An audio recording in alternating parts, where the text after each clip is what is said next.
This is my broadcast band regenerative receiver using two valves. The controls on the front are regeneration.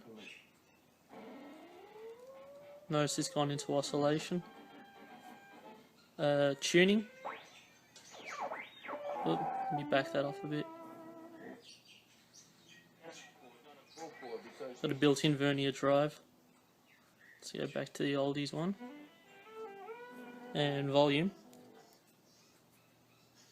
It's got two valves in it, a type 32 tetrode, which is used as the regenerative detector, and a type 30 triode, which is used as the output.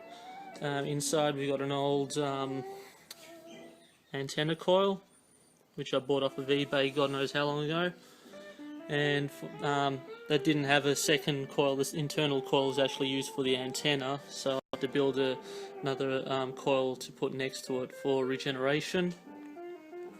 If you have a look at the back, the tuning capacitor is probably late 20s, early 30s, a British capacitor made by Orman.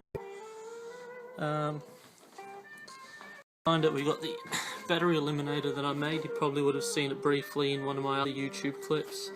It's got 45 and 90 volts for B+, ground, and a bias, C- battery eliminator, which goes anywhere from ground to about 36 volts or so. Put it back onto about 10 volts. Alright, that's it.